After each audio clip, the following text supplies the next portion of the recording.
अस्सलाम वालेकुम। साक्षी खबर में आपका इस्तकबाल है। आज 6 शवाल है। सुर्खियों से पहले सुनते हैं हदीस शरीफ। बिस्मिल्लाहिर्रहमानिर्रहीम। हज़रत अबू हुरैरा रज़ी अल्लाह ताला अन्हु से रिवायत है, रसूलुल्लाह सल्लल्लाहु अलैहि वसल्लम ने फरमाया, अज़ान की आवाज़ से शैतान बुरी तरह बदहवास होकर भागता है। और अब सुर्खियाँ। हम तैयार हैं बस यात्रा में अवाम के हुजूम की शिरकत। यात्रा मुख्तलिफ मकामात से गुजरकर भीमावरम में जलसे आम में हुई तब्दील। जगन पर हमला मुखालिफिन की साजिश। शार्प शूटर से हमला करवाने का शुबा। वाईसीपी के अक़लियती कायदीन ने हमले की मजम्मत की। लोकेश और तेलुगु देशम के इंतखाबी कमीशन के नोटिस। सोशल मीडिया पर जगन के खिलाफ गुमराह कुन तशहीर के खिलाफ कार्रवाई। 18 अप्रैल को चौथे मरहले के इंतखाब के लिए इलामे की इजराई। एपी तेलंगाना में पर्चे नामजदगी के अमल का होगा आगाज।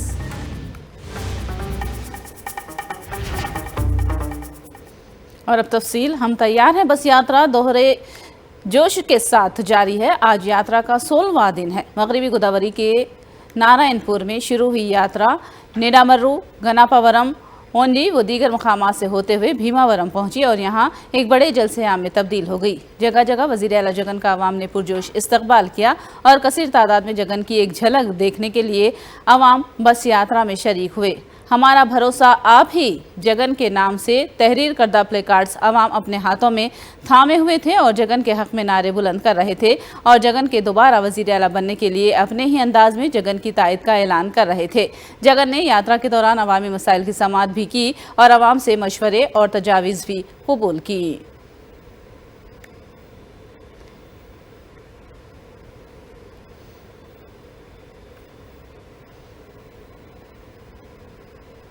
हम तैयार हैं बस यात्रा में मुसलमान भी शरीक हैं। गन्नावरम के मुसलमानों ने जगन हुकूमत की फलाही स्कीमात की सिताइश की और अगले इलेक्शन में वायसर कांग्रेस पार्टी को कामयाब बनाने का ऐलान किया।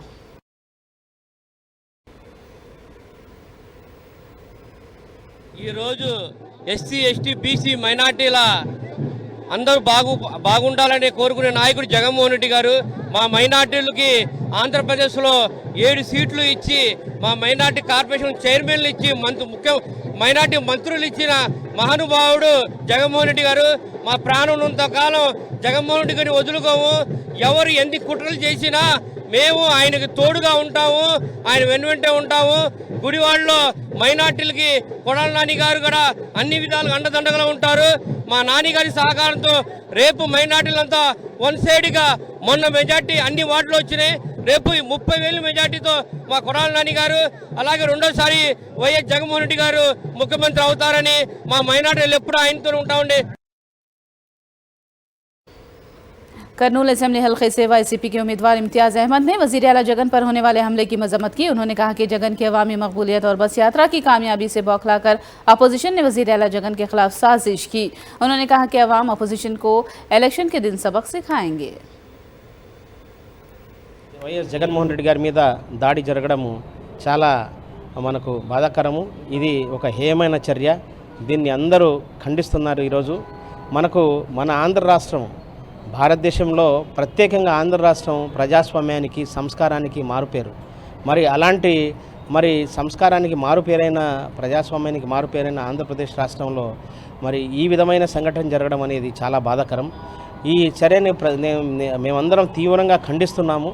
అలాగే ఏదైతే వైఎస్ జగన్మోహన్ రెడ్డి గారు మనకు ఈ సిద్ధం సభలు పెట్టడము, లక్షలాది మంది దానికి హాజరవడము, అలాగే మేమంతా సిద్ధమని బస్సు యాత్రలను తీసుకొని వెళ్తుంటే ఆ బస్సు యాత్రలకు విశేష స్పందన లభించడం ప్రజల నుంచి, దీన్ని చూసి ఓర్వలేక ప్రతిపక్షాల నుంచో ఎవరు ఈ దాడికి పాల్పడ్డారో తెలియదు. కానీ ప్రజలందరూ కూడా ఈరోజు ప్రతిపక్షాల నుంచే వాళ్ళే దాడి చేశారన్నట్టుగా అనుకుంటున్నారని అందరూ అనుకుంటున్నారు ప్రజలందరూ. ఈ విధమైన దుశ్చర్యలకు పాల్పడిన వ్యక్తిని ఖచ్చితంగా చర్యలు తీసుకోవాలి. ఇలాంటి దుష్ట శక్తుల్ని కఠినంగా శిక్షించాలి. ऐसा मालूम होता है कि किसी ने वजीर आला जगन पर शॉर्ट शूटर से हमला करवाया है। कर्नूल एमएलए हफीज खान ने ये बात कही। उन्होंने कहा कि जगन पर हमले से तवज्जो हटाने के लिए बाबू नया ड्रामा कर रहे हैं। उन्होंने कहा कि अगर बाबू पर सच में हमला हुआ होता तो तमाम फिल्मी अदाकार उनके पास आते और बाबू खूब तशहीर करते। हफीज खान ने बाबू और पवन को अपना रवैया बदलने का मशवरा दिया। జగన్మోహన్ రెడ్డి గారి పైన దాడి ఎలాంటి దాడి జరిగింది అనేది మీరు ప్రతి ఒక్కరు కూడా గమనించగలుగుతారు. బలంగా ఒక షార్ప్ షూటర్ ఎలాగైతే కొడతాడో ఆయనకు దెబ్బ ఖచ్చితంగా కొట్టాలా, ఆయనకు కన్ను పోయేటట్టు కొట్టాలా, లేదంటే ఆయనకు మైండ్కి పోయే నర్వ్స్కి దెబ్బ పడి ఆయన ప్యారలైజ్డ్ అయిపోవాలా, లేదంటే ఆయన చనిపోవాలా అనే ఒక దురుద్దేశంతో నీచమైన ఆలోచనతో చాలా క్రూరంగా ఆలోచించి జరిగిన సంఘటన అది. మరి దానికి చంద్రబాబు నాయుడు గారి పైన ఒక రాయి విసిరించుకొని పోలిక చేయడానికి, డైల్యూట్ చేయడానికి చేస్తున్న ప్రయత్నము చంద్రబాబు నాయుడు గారు కానీ పవన్ కళ్యాణ్ గారు కానీ ప్రజలు గమనిస్తున్నారు. చంద్రబాబు నాయుడు గారి పైన నిజంగా ఇలాంటిది జరిగింటే దేశంలో ఉండే ఫిలిం స్టార్లకు అందరినీ పిలిపించుకొని, దేశంలో ఉండే ప్రతి ఒక్క రాజకీయ పార్టీకి రాజకీయ నాయకుల్ని పిలిపించుకొని ఒక బెడ్ పైన పడుకొని అక్కడే మొత్తము 24 గంటలు మీడియా ముందర న్యూస్ దాన్ని క్రియేట్ చేసి సానుభూతి తీసేసుకొని దాన్ని కూడా రాజకీయాల కోసము ఎలక్షన్ కోసము వాడుకునే పరిస్థితి ఉంటుండే. तिरुपति से ताल्लुक रखने वाले वायएसआर कांग्रेस पार्टी के कायदीन और मुकामी मुसलमानों ने वजीर आला जगन मोहन रेड्डी पर होने वाले हमले की मजम्मत की। उन्होंने कहा कि अपोजिशन जगन के खिलाफ साजिश कर रहे हैं, इसके बावजूद जगन ही दोबारा वजीर आला बनेंगे।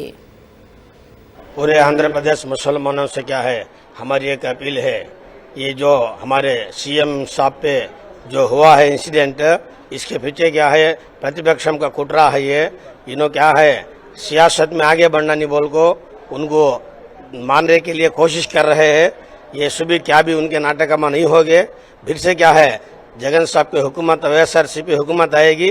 हम सुबह क्या है, पूरे मुसलमान वाईएसआरसीपी के साथ, जगन मोहन रेड्डी के साहब के साथ है। जय हिंद, जय जगन, जय वाईएसआरसीपी। ये कि एक शेर है, ये शेर को हराने के लिए कई सारे जो है लोग इनको हराने के लिए आते हैं, ये बिल्कुल नहीं होगा। जगन मोहन रेड्डी को साहब जो है ये हराना बोले तो ये इनकी बस की बात नहीं। क्यों बोले तो वो तो शेर है, वो अकेले जो है खड़े हैं मुसलमान के लिए, सबके लिए जो है, सबके लिए वो अकेले जो है खड़े हैं। इसके लिए उनको कोई भी हरा नहीं सकता।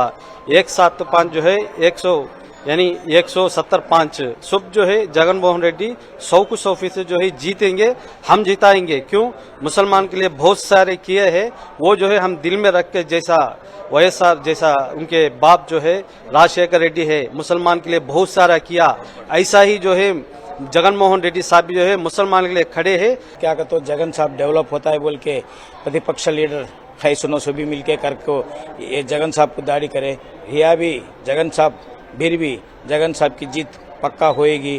फिर 175 से 175 जगन साहब जीतेंगे, फिर भी वाईएसआर पार्टी गवर्नमेंट आएगा, मुस्लिम पूरा जगन साहब को मदद रहेगी। भीमावरम हलके में फिल्म स्टार प्रभास के मद्दाहों ने वायएसआर कांग्रेस पार्टी में शमूलियत इख्तियार कर ली। इन तमाम को एमएलए ग्रंथी श्रीनिवास ने खंडवा पहनाकर पार्टी में इस्तकबाल किया। श्रीनिवास ने बताया कि जगन के अवामी फलाही स्कीमात और तरक्की से मुतासिर होकर प्रभास के मद्दाह वायएसआर कांग्रेस में शामिल हुए हैं। ముఖ్యంగా భీమవరం పట్టణానికి సంబంధించిన వాళ్ళు చాలామంది ఇవాళ వైఎస్ఆర్ కాంగ్రెస్ పార్టీలో జాయిన్ అవ్వడం, ముఖ్యంగా వాసు ఆధ్వర్యంలో నాయకత్వంలో వైఎస్ఆర్ కాంగ్రెస్ పార్టీలోకి వచ్చినందుకు వారందరికీ కూడా నా హృదయపూర్వక ధన్యవాదాలు. ప్రభాస్ ఫ్యాన్స్కి సంబంధించి ముఖ్యంగా వారందరికీ ఎప్పుడు ఏ సమస్య వచ్చినా కూడా వైఎస్ఆర్ కాంగ్రెస్ పార్టీ అలాగే నేను కూడా అండగా ఉంటాం. జగన్మోహన్ రెడ్డి గారు చేస్తున్న సంక్షేమ కార్యక్రమాలు, అభివృద్ధి కార్యక్రమాలు, పరిపాలన వికేంద్రీకరణ, రెవల్యూషనరీ పరిపాలన ఇవన్నీ చూసి ఆకర్షితులై ఇవాళ మన పార్టీలో జాయిన్ అవ్వడం చాలా సంతోషంగా ఉంది. नेल्लूर लोकसभा हलके से वायएसआर कांग्रेस पार्टी के उम्मीदवार विजय साई रेड्डी ने सुबह रेड्डी जरई मार्केट पहुंचकर मुकामी दुकानदारों और ताजिरों से मुलाकात की। उन्होंने बुनियादी सहूलतों की फराहमी के साथ साथ जरई मार्केट को आलमी मियार की मार्केट बनाने का वादा किया। विजय साई रेड्डी के साथ दौरे में नेल्लूर सिटी हलके असेंबली के उम्मीदवार खलील अहमद और दूसरे मौजूद थे। వైఎస్ఆర్ కాంగ్రెస్ పార్టీ ప్రచార కార్యక్రమంలో భాగంగా ఈరోజు ఆనం చెంచు సుబ్బారెడ్డి గారి మార్కెట్కి రావడం జరిగింది. ఇక్కడ మార్కెట్లో ఉన్నటువంటి పరిస్థితులన్నింటినీ కూడా నేను అన్న ఆదాల ప్రభాకర్ రెడ్డి అన్న, ఖలీల్ అహ్మద్ గారు, మేయర్ స్రవంతి గారు, ఆనం జయకుమార్ రెడ్డి గారు, సుధీర్ కుమార్ రెడ్డి గారు అందరం కూడా, మధు అందరం, హనుమారెడ్డి అందరం కూడా ఈ యొక్క మార్కెట్కి వచ్చి ఇక్కడ స్థితిగతులన్నింటినీ కూడా ఆకలింపు చేసుకోవడం జరిగింది. ఈ యొక్క పక్కన ఉన్నటువంటి 2 ఎకరాల భూమిని కూడా మార్కెట్లోకి ఉపయోగంలోకి తీసుకొస్తామని, అవసరమైనటువంటి మౌలిక సదుపాయాలన్నీ కూడా మన కార్పొరేషన్తో మాట్లాడి మౌలిక సదుపాయాలన్నీ కూడా కల్పిస్తాం. అక్కడ అవసరమైనటువంటి భవంతులు కూడా కట్టిస్తాం, షాపులు కూడా కట్టిస్తామని ఈ సందర్భంగా తెలియజేసుకుంటూ ఈ మార్కెట్ని మంచి బాగా అభివృద్ధి చేస్తామనని, దీన్ని మన దేశీయ స్థాయిలోనే అంతర్జాతీయ స్థాయిలోనే ప్రమాణాలు పాటిస్తూ ఈ మార్కెట్ని అభివృద్ధి చేస్తామనని హామీ ఇస్తా ఉన్నాను. विजयवाड़ा पार्लिमानी हल्के से वाईसीपी उम्मीदवार केसी नैनी ने की तायद में उनकी दुख्तर केसी नैनी श्वेता ने इंतखाबी मुहिम चलाई। विजयवाड़ा के वार्ड नंबर 43 में श्वेता ने घर घर पहुंचकर आवाम से मुलाकात की और वाईएसआर कांग्रेस पार्टी को कामयाब बनाने की अपील की। उन्होंने कहा कि वजीर आला जगन के फलाही स्कीमात की वजह से आवाम काफ़ी खुश हैं। ఈరోజు 43వ డివిజన్ మన బాపతి కోటిరెడ్డి గారితో మేము ఈరోజు పర్యటన చేస్తున్నాం. గడప గడపకి వెళ్తున్నాము. మీరే చూస్తున్నారు ఎంత ఘన స్వాగతం పలుకుతున్నారు మాకు ప్రజలు అనేది. ఏ ఇంటికి వెళ్ళినా కానీ మమ్మల్ని సొంత వ్యక్తుల్లాగా చూస్తున్నారు. అది ఏంటనేది అంటే ఈ కండువా పవర్ అండి. ఎందుకంటే ఎవరైనా కానీ ఈరోజు జగన్మోహన్ రెడ్డి గారిని వాళ్ళ సొంత కుటుంబంలాగా భావిస్తున్నారు. ఎందుకంటే ఆయన పేదల పక్షాన ఎంతో కష్టపడ్డారు, ఎంతో పనిచేశారు. 2 సంవత్సరాలు మీరు చూసుకుంటే జగన్మోహన్ రెడ్డి గారు ముఖ్యమంత్రి అయిన తర్వాత 2 సంవత్సరాలు కోవిడ్ టైంలో మనం చాలా ఇబ్బంది పడ్డాం. ఆ టైంలో కూడా వాలంటీర్స్ ద్వారా మనకి ఎంతో అందుబాటులో ఉన్నారు. అలాగే ఫస్ట్ టైం ముఖ్యమంత్రి ఆయనకి 40 సంవత్సరాల ఇండస్ట్రీ ఎక్స్పీరియన్స్ ఏం లేవు. అయినా కానీ ఫస్ట్ టైం ముఖ్యమంత్రి అయ్యి ఆయన ఎంతో మంచి కార్యక్రమాలు పేదల పక్షాన ఎంతో కష్టపడ్డారు. ప్రతి ఇంట్లో కూడా ఈరోజు జగన్మోహన్ రెడ్డి గారే ముఖ్యమంత్రి కావాలి, జగన్మోహన్ రెడ్డి గారు మా ఇంటి బిడ్డ అనే ఒక ఫీలింగ్ అనేది ప్రతి ఒక్కరిలో కనపడుతుంది. बाबू के दौर में गरीबों के स्कूलों को तबाह कर दिया गया। रियासती वजीर सिद्धरिया पलराजू ने ये बात कही। उन्होंने मुख्तलिफ जलसयां में बाबू के बयानात का जवाब दिया। ఏమయ్యా చంద్రబాబు, నాకు అర్థం కాదు. 14 సంవత్సరాలు ముఖ్యమంత్రిగా పరిపాలించి ఎంపీకే నాకు అర్థం కాదు. Where is your mark? ఏ రంగంలోనైనా సరే నీ మార్క్ ఏది? నువ్వు వచ్చి మాకు బందిపోట్ల పరిపాలన మాట్లాడతావా? నువ్వు ఏది బందిపోట్ల పరిపాలన? పేదలకు అవసరమైనటువంటి ప్రభుత్వ వైద్యాలయాలన్నింటినీ కూడా నిర్వీర్యం చేసేయడం బందిపోట్ల పరిపాలన కాదా?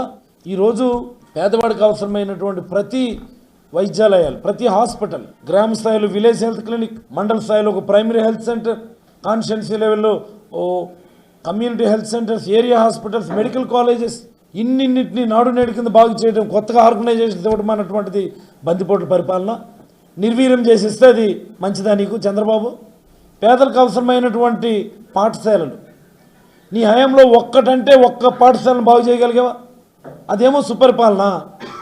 ఈరోజు నాడు నేడు కింద అన్ని స్కూళ్ళను బాగు చేసి ప్రతి పేదవాడికి మంచి జరగాలని బడికి పంపిస్తే వాళ్ళకి మదర్స్కి ఏమో ఇన్సెంటివ్ ఇస్తూ ఉంటే అది బందిపోట్ల పరిపాలన.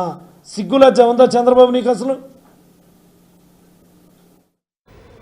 एपी में सरमायादारों और गरीबों के दरमियान जंग चल रही है। सुधाकर बाबू ने ये बात कही। उन्होंने कहा कि ये इंतखाबात सरमायादारों और गरीबों के दरमियान हो रहे हैं। सुधाकर बाबू ने कहा कि सरमायादार वजीर आला जगन के खिलाफ साजिशें कर रहे हैं। మీడియా సంస్థలు కావచ్చు, ఇప్పటికే మీడియా సంస్థలు బహిర్గతం అయిపోయి చంద్రబాబు నాయుడిని ప్రమోట్ చేస్తాయి. చంద్రబాబు నాయుడు ముఖ్యమంత్రిగా ఉంటేనే వాళ్ళకి లాభాలు జరుగుతాయి కాబట్టి వాళ్ళు ఇప్పటికే బయటపడ్డారు. నిన్న భౌతికంగా కూడా దాడి చేయడానికి ప్రయత్నం జరిగింది. ఒక కుట్ర కోణం ఉంది. ముఖ్యమంత్రి గారిని అంతమొందించాలని కుట్ర జరుగుతుంది. ఎందుకంటే ఈ బందిపోట్ల ముఠాకు ఆయన అడ్డంగా ఉన్నాడని జగన్మోహన్ రెడ్డి గారు క్లియర్గా చెప్తూ వచ్చారు. ఇది 2 వర్గాల మధ్యలో ఎన్నికలు అని. అది ఒకటి క్లాస్ వార్, 2 క్లాసుల మధ్య జరుగుతుంది. ధనవంతులకు పేదవారికి లేదా పెత్తందారులకు పేదవాడికి లేదా కార్పొరేట్ వ్యవస్థలకు అట్టడుగు గ్రామాల్లో ఉన్న నిరుపేదకు. జగన్మోహన్ రెడ్డి గారు అట్టడుగు గ్రామాల్లో ఉండే నిరుపేదలకు బాసటగా, ఓ అన్నయ్యగా, ఓ తమ్ముడిగా, ఓ కొడుకుగా, మనవడిగా వాళ్ళ ఇళ్లలోకి వెళ్ళిపోయాడు. జగన్మోహన్ రెడ్డి గారిని ఆ గుండెల్లో, ఆ పేద ప్రజల యొక్క గుండెల్లో నుంచి తీసివేయటం అనేది ఈ డ్రామా కంపెనీల వల్ల కాదు. एपी और तेलंगाना में भी औसत से ज्यादा बारिश होने का महकमे मौसमियात ने कयास जाहिर किया है। गर्मी और लू लगने से परेशान अवाम के लिए महकमे मौसमियात ने राहत की खबर सुनाई है। मानसून की आमद से मुताल्लिक आने वाले माह में ही वाज़ेह सूरत हाल सामने आएगी।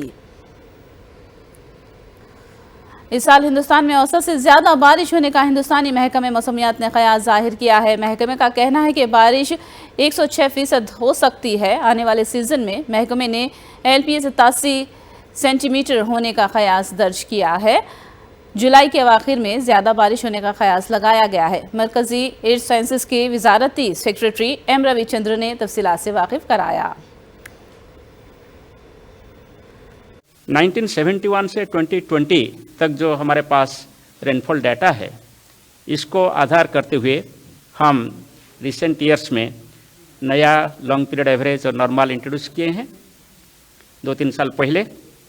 और इस नॉर्मल के हिसाब से 1 जून से 30 सितंबर के बीच में टोटल रेनफॉल पूरे कंट्री का एवरेज होता है 87 सेंटीमीटर। सो आज के पूर्वानुमान यही है कि 87 सेंटीमीटर की 106% ±5% बारिश होने का संभावना है मानसून सीजन पे।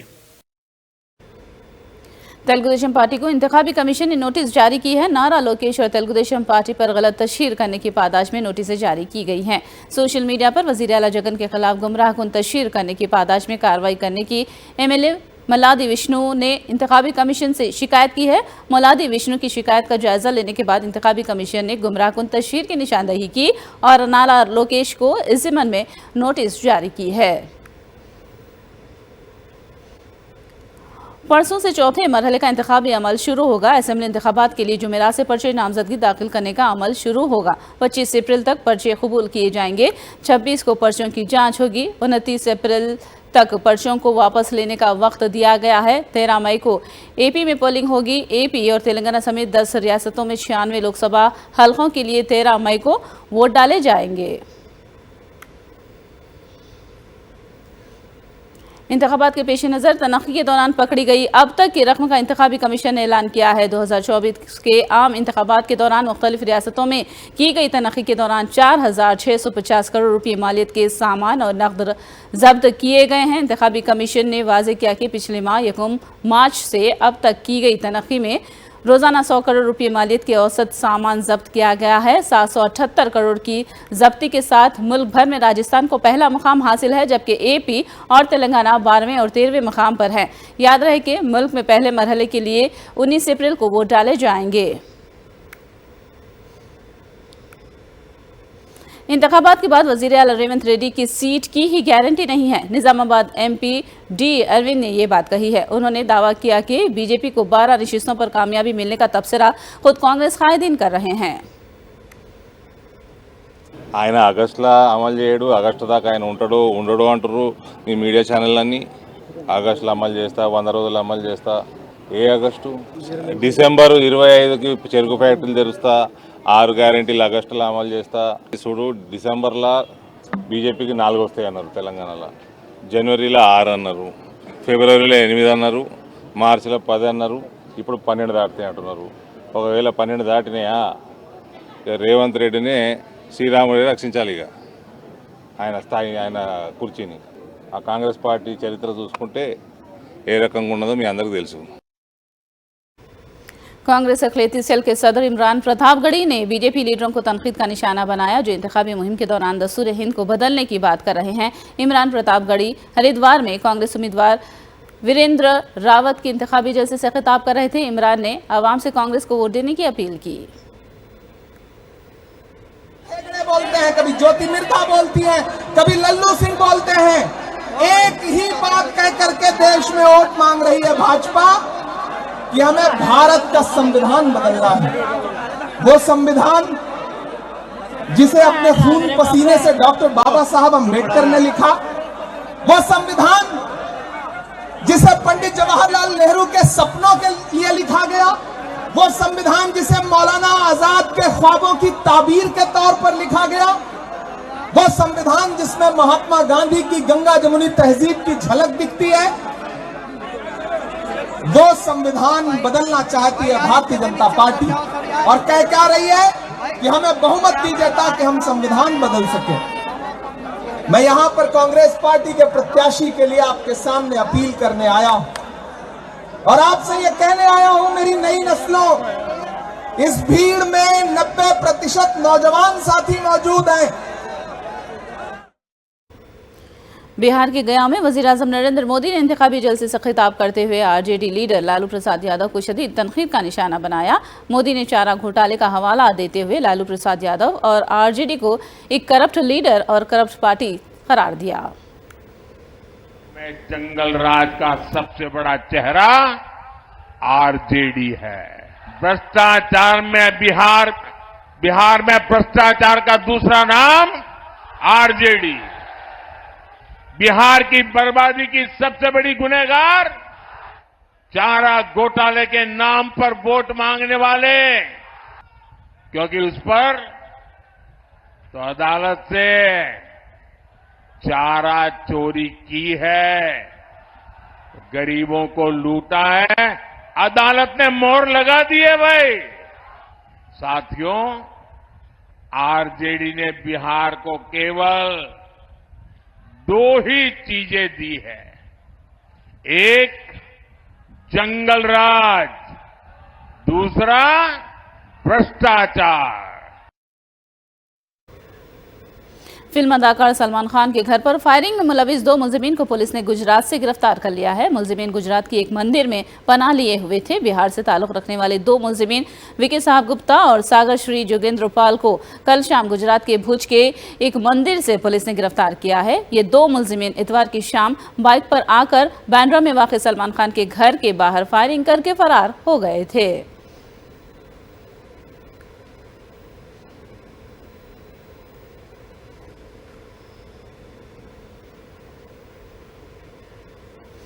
आखिर में सुर्खियां एक बार फिर। हम तैयार हैं बस यात्रा में अवाम के हुजूम की शिरकत। यात्रा मुख्तलिफ मकामात से गुजरकर भीमावरम में जलसे-ए-आम में हुई तब्दील। जगन पर हमला मुखालिफिन की साजिश, शार्प शूटर से हमला करवाने का शुबा। वाईसीपी के अक़लियती कायदीन ने हमले की मजम्मत की। लोकेश और तेलुगु देशम को इंतखाबी कमीशन की नोटिस। सोशल मीडिया पर जगन के खिलाफ गुमराह कुन तशहीर के खिलाफ कार्रवाई। 18 अप्रैल को चौथे मरहले के इंतखाब के लिए इलामे की इजराई। एपी तेलंगाना में पर्चे नामजदगी के अमल का होगा आगाज।